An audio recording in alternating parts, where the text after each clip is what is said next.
पड़ोसी की चीख, स्टील का गेट, सीढ़ियों पर कदमों की आहट। तिलक नगर, पश्चिमी दिल्ली, 26 अगस्त 2026। दूसरी मंजिल, दोपहर का समय। परिवार घर पर नहीं है। मुस्कान 21 वर्ष की थी। वह एक स्टूडेंट और पार्ट टाइम मॉडल थी। वो घर पर अकेली थी, तभी एक पुरुष चाकू लेकर अंदर आया। वो कोई अपरिचित व्यक्ति नहीं था। वह एक ऐसा व्यक्ति था जिसे वो पहले से जानती थी, उस लड़की का जिम ट्रेनर। शिकायत किया तो उसका नाम आया इमरान। जी हां, इमरान। आज रात की स्थिति यह है कि वो फरार है। आप ये नाम भूल जाएंगे, इमरान का नाम भूल जाएंगे। ये देश ऐसे ही चलता है। गुजरात होता है, नासिक होता है, टीसीएस का एक फ्लोर जलता है, अजमेर होता है। एक लड़की किराए के कमरे में मर जाती है। 48 घंटे तक आपके और मेरे अंदर आग जलती है, फिर एक रील बनती है और कुछ नहीं। यह वीडियो कोई न्यायालय नहीं है जहां सुनवाई है। हम उस लड़की के लिए जो अभी भी सोचती है कि मैं खुद को संभाल लूंगी, मैं जेंजी हूं, मैं मैच्योर्ड हूं, मुझे किसी की जरूरत नहीं है, यह उस लड़की के लिए है। उस बच्चों उन सभी बच्चों के लिए है। अगर आप हिंदू हैं, आप जेंजी में हैं, उस ब्रैकेट में आते हैं, जेंजी के ब्रैकेट में, और किसी शहर में या किसी नगर में या बल्कि किसी गांव में रहते हैं जहां आपके माता पिता हर शाम आपके साथ टहलने ना जाते हों, आपके साथ हमेशा ना रहते हों, तो ये आपके लिए है। जी हां, आपको शर्मिंदा करने के लिए नहीं है, बल्कि आपको वो रास्ता, वो बिंदु दिखाने के लिए है, वो स्थिति दिखाने के लिए है जहां आप लॉक लगने से पहले खुद को संभाल लें। वह तिलक नगर के न्यू महावीर नगर में मंगला हॉस्पिटल के पास एक 4 मंजिला बिल्डिंग की दूसरी मंजिल पर रहती थी। माता पिता, भाई बहन, एक सामान्य घर, बिल्कुल हमारे आपकी तरह। वह और वो ट्रेनर, उसका जिम ट्रेनर इमरान, लगभग 1.5 साल से एक दूसरे को जानते थे। रिश्तेदारों, पड़ोसियों ने पुलिस को बताया कि उसे, इमरान को, गली में उसका पीछा करते हुए देखा गया। उस लड़की ने दूरी भी बना ली उससे। परिवार ने इसे उत्पीड़न भी माना। उसके माता पिता को पूरी तरह नहीं पता था कि मामला कितना आगे बढ़ चुका था, और आरोप है कि वो शाम करीब 5 बजे घर में घुस गया। वो अकेली थी। चाकू के कई घाव पेट पर। पड़ोसियों ने उसकी आवाज सुनी, उसे खून से लथपथ पाया। अस्पताल पहुंचने पर मृत घोषित हो गई। आज सुबह तक की जानकारी यही है। इसे बढ़ा चढ़ाकर ना बताएं। एक ऐसा आदमी जो ना नहीं मानता, मतलब कि हम, किसी लड़की ने किसी को ना बोल दिया कि नहीं, इससे आगे मत आना, तो भी वो नहीं माना। एक ऐसा घर जिसमें कोई दूसरा वयस्क नहीं रहता है, नहीं है, उपलब्ध नहीं है, ये अपने आप में क्या हत्या का एक कारण बन सकता है? सवाल तो सही है। लेकिन यही पैटर्न किसी दूसरे शहर, दूसरे राज्य, दूसरे सरकार में, कहीं और, किसी और दूसरी स्थिति में क्यों आखिर दोहराया जाता है बार बार? और फिर वो पूरा गेम प्लान, वो पूरा इवेंट सीन से कुछ दिनों के बाद, 1 हफ्ते, 10 दिन, 15 दिन के बाद गायब हो जाता है, गायब हो जाता है। क्योंकि देश ब्रांड के नाम पर बहस करता है, लेकिन ध्यान रखिएगा उसका ऑपरेटिंग सिस्टम हम लोग हिंदू, जेनजी के माता पिता नजरअंदाज कर रहे हैं लगातार। और वो ऑपरेटिंग सिस्टम है लव जिहाद। इसे ग्रूमिंग जिहाद भी कह सकते हैं मान्यवर। इसे कुछ भी कहें आप, कुछ भी कहें, जिससे कमेंट सेक्शन में जब आप कुछ लिखें तो लोगों को भी सहज महसूस हो, लोगों को भी बात समझ में आए कि वास्तव में यह कैसा ग्रूमिंग ऑपरेटिंग सिस्टम है। इस ऑपरेटिंग सिस्टम का बाकायदे हैशटैग भी चलता है। यह काम आप भी कर सकते हैं। गोपनीयता आप रख सकते हैं, परिवार से आप खुद को अलग कर सकते हैं। दोस्तों की ऐसी व्यवस्था, एक ऐसा दायरा जो आपको सावधान करता है, तो आप उसको नफरत समझते हैं। जब आपको किसी व्यक्ति ने कहा, अब मैं आपसे अगर यह कह रहा हूं, संभव है आप मेरी बात को सोचेंगे कि क्या मैं नफरत फैला रहा हूं। मान्यवर समझ लीजिए, यह आपकी जिंदगी का हिस्सा होना चाहिए, आपके रिकॉर्ड में होना चाहिए कि क्या मुझे इस ऑपरेटिंग सिस्टम में, इस मामले में फंसना है। आपको कितना सावधान होना है, हर परत पर कितना सावधान। नकली नाम, नकली जाति, अचानक निकाह की बात, आपके देवताओं का अपमान, प्यार की कीमत के तौर पर धर्म परिवर्तन, और मना करने पर ब्लैकमेल, और फिर भी मना करने पर आपको इस दुनिया से समाप्त होना पड़ता है। प्रेम और ये लव जिहाद, दोनों को समझें। दोनों को जो नहीं समझ पाएगा वो इसके बीच में ऐसा फंस रहा है, बार बार फंस रहा है, और सिर्फ आपकी वजह से आपका परिवार, आपका समाज नहीं फंसता, आपके कारण ये पूरा देश फंस रहा है लगातार। देखिए इस केस में काम का बहाना, जिम ट्रेनर, सीनियर कोच,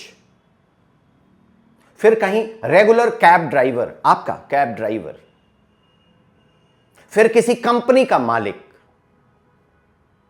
फिर किसी पीजी का मालिक, फिर किसी आपके ऑफिस में लीड रोल में आया हुआ व्यक्ति, फिर आपके यहां आने वाला वो एसी का मैकेनिक, फिर आपके यहां आने वाला कोई फ्रिज का मैकेनिक। सोसाइटी ने उसे पहले ही आपके पास खड़ा होने का मौका दे दिया है।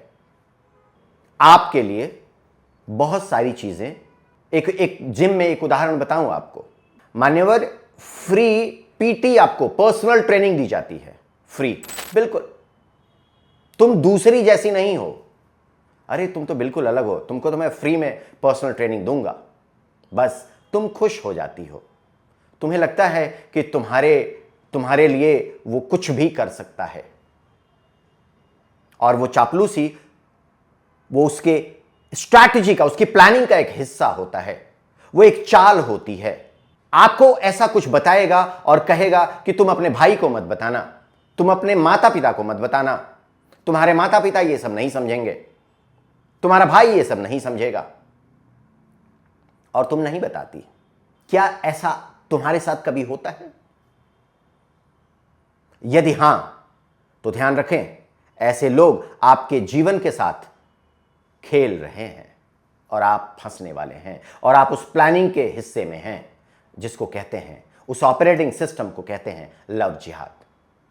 तुम मां से झगड़ा करो, इस बिंदु को वो बढ़ावा देता है, गाहे बगाहे, स्लोली, तुम्हें पता नहीं चलेगा। ठीक वैसे ही जैसे स्लो पॉइजन दिया जाता है, धीमा जहर, तुम्हें पता भी नहीं चलेगा, और तुम जहरीली होती चली जाओगी अपने घर के लिए, अपने परिवार के लिए, अपने समाज के लिए, अपने धर्म के लिए, अपने संस्कारों के लिए तुम जहरीली होती जाती हो। और 6, 8, 10 हफ्तों में वो तुम्हारे दिमाग में एक आवाज बन जाता है और उस आवाज के आधार पर तुम अपने उस घर को जहरीला कहने लगती हो।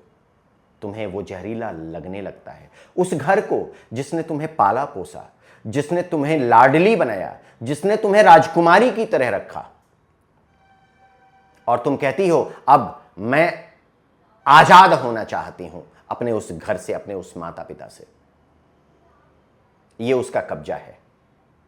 और धीरे धीरे उस घर से जहां आप लाडली हैं, उस घर से जहां आपको देवी माना जाता है, उस घर से जिसने आपको बड़े प्रेम से पाला पोषा, तुम खुद को अलग करने लगती हो। अलग उसके लिए जो प्लानिंग के साथ तुम्हें अलग कर रहा है, और तुम्हें अंत में वही करना होगा जो वो चाहता है। वो आपकी गली में आता है, वो आपके गेट पे आता है, वो आपकी कॉल लिस्ट में होता है। उसके नंबर को तुम अपने फोन में, अपने फोन बुक में अलग नाम से सेव करके रखती हो। उसका वो अलग ही सेव होता है। ऐसे आदमी के लिए जब तुम उसको रिजेक्ट करती हो ना, कभी जानते हो, उस आदमी को ना अगर तुमने किया 1, 2, 3 महीने के बाद, 6 महीने के बाद, तो वो उसका ना, तुम्हारा ना उसके लिए ना नहीं होता। वो ऐसा अपमान होता है कि वो अपने अपने अपने उस लव जिहाद के गोल में फेल हो रहा है। और उसका समाज शायद ये कहता है, उसका धर्म ये कहता है, शायद हो सकता है उसकी ये संस्कृति कहती है कि अब किसी भी स्थिति में या तो तुम मुझे मिलोगी या तुम नहीं रहोगी। उसकी संस्कृति ये कहती है कि या तो तुम उसे मिलोगी या तो तुम इस संसार में नहीं रहोगी। और फिर यदि उसके साथ चली गई तो फिर तुम वो नहीं रहती, तुम मुस्कान खान बन जाती हो। तुम्हारा नाम बदल जाता है, तुम्हारा मंदिर पिछड़ा लगने लगता है, तुम्हारा त्योहार गंदा हो जाता है, बीफ खाना तुम्हारे वफादारी का टेस्ट बन जाता है, निकाह जरूरी हो जाता है, उसके दोस्त आपकी आत्मा को समझने वाले बन जाते हैं। मतलब आपको वो बहुत कुछ भाने लगता है जो आपके परिवार को कभी नहीं भाया, आपकी संस्कृति को कभी नहीं भाया, जो वास्तव में प्राकृतिक रूप से गलत है वो भी आपको अच्छा लगने लग रहा है, अच्छा लगने लगता है। हर समुदाय में लड़कियां इन्हीं कुछ चरणों से होकर के गुजरती हैं और अपनी जान गंवाती हैं। इस सभ्यता को, इस त्रासदी को, सभ्यता की इस त्रासदी को तुम एक घटना बनकर दिखाती हो। तुम्हारे कारण यह त्रासदी फिर से एक स्पेसिफिक घटना बनकर पूरे समाज को दिखाती है और बताती है पूरे समाज को कि फिर से कोई और ना बने, कोई और इसका हिस्सा ना बने, कोई और लड़की इसमें इस घटना की शिकार ना हो। लेकिन 1 हफ्ते 10 दिन के बाद फिर वही बातें, फिर वही स्थिति, फिर वही तरीका कि मेरा वाला वैसा नहीं है। इस पर सरकार कुछ नहीं कर सकती, सरकार कुछ करती भी नहीं, शायद सरकार कुछ करना भी नहीं चाहती। न्यायालय की अपनी सीमाएं हैं, प्रशासन अपने तरीके से काम करता है। अगर प्रशासन ठीक रहे तो बांग्लादेश से घुसपैठिए नहीं आ पाएंगे, तो फर्जी आधार कार्ड नहीं बन पाएगा। हम लोग कितने ईमानदार और कितने बेईमान हैं इससे आप समझ सकते हैं। हम अपने समाज के प्रति कितने ईमानदार और कितने बेईमान हैं इस बात से समझ सकते हैं। हमारी सरकार कितनी ईमानदार और बेईमान है इस बात से समझ सकते हैं कि हमारे यहां आधार कार्ड फर्जी बन जाता है, पैन कार्ड फर्जी बन सकता है, लोग इल्लीगल माइग्रेंट्स आने लोग, हमारे ही लोग, हमारे अपने अधिकारी उनको आने देते हैं, वो अपने आप आ जाते हैं। हमारे अधिकारी बॉर्डर्स पे रहते हैं, फिर भी वो लोग आ जाते हैं। तो क्या मैं सरकार से ऐसी उम्मीद करूं कि तुम्हारी रक्षा सरकार करेगी, या करनी चाहिए सरकार को?